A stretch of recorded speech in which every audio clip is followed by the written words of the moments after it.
What's good, YouTube? It's your boy J2K, back with another video, back with another banger, believe it. Alright, I got something really special for y'all. I got another college football predictions. And I love doing these videos so much. I love predicting things. I usually get them wrong, though.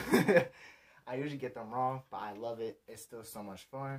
And this one is a really good one. It's the Georgia Bulldogs, my second favorite college football team. So I hope y'all enjoy it, but let's get right into the predictions, alright?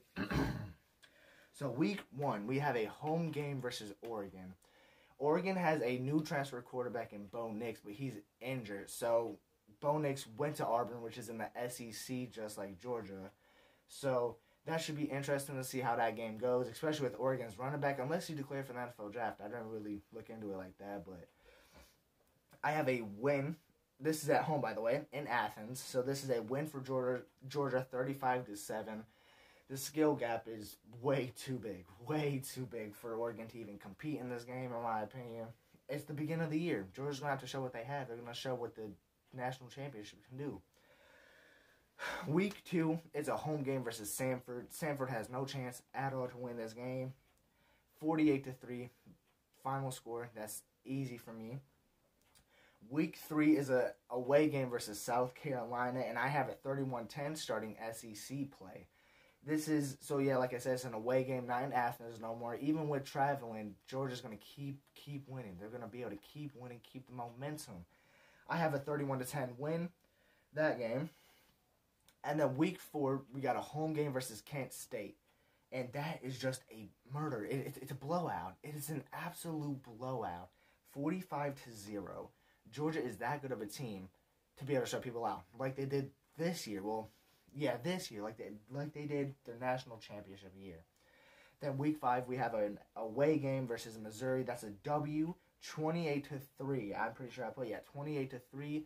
That's just keep going, just keep rolling through teams. That it's as simple as that. ESPN is going to see it. CBS, everyone's going to see that Georgia's still the same team, even with Jordan Davis leaving, and George Pickens and everyone. It's still the same exact team. Well, same mentality at least. And then we have a home game versus Auburn back in Athens, baby. And I have another win, 27-13. Auburn's backup quarterback, he showed promise against Bama, but at the same time, he showed nothing. He showed good, but he showed bad. Not enough to be able to beat Georgia's defense. Not enough to outsmart Kirby Smart. Like, it's not going to happen, okay? Then we're at home again versus Vanderbilt, and that, such an easy game. Vanderbilt, I want them to be good, you know what I mean? It's kind of like the Lions in the NFL. You want them to be good. You want them to finally take that next step, but I don't think it's going to happen this year. I think Georgia blows them out again. I think Vanderbilt has another donut on the scoreboard, 56-0, heading into the bye week.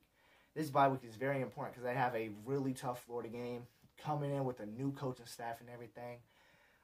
I still have it being a close game, though. Many may disagree, but it's Florida. When you travel to Florida, it's always tough to get a win. I have a away W against Florida, 14-11, a 3-point game.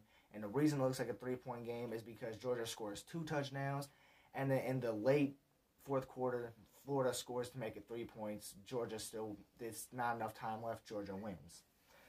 So week 9, it's a home game versus Tennessee. Tennessee gave Georgia a struggle at first. Georgia was struggling at first, but it's not going to happen that way this year.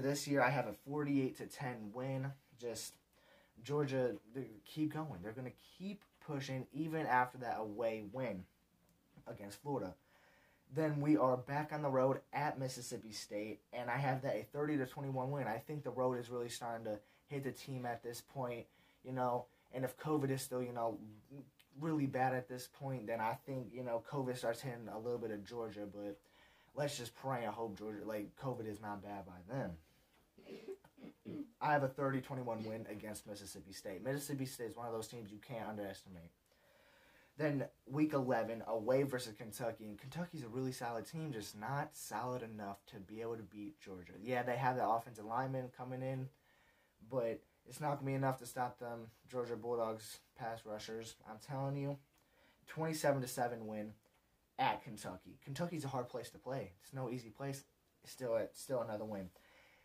to cap off the year, a rivalry game against Georgia Tech. It's at home in Athens. That's an easy game, 48-0. I could see maybe Georgia Tech getting 7 or 14 points, but I don't think it'll happen.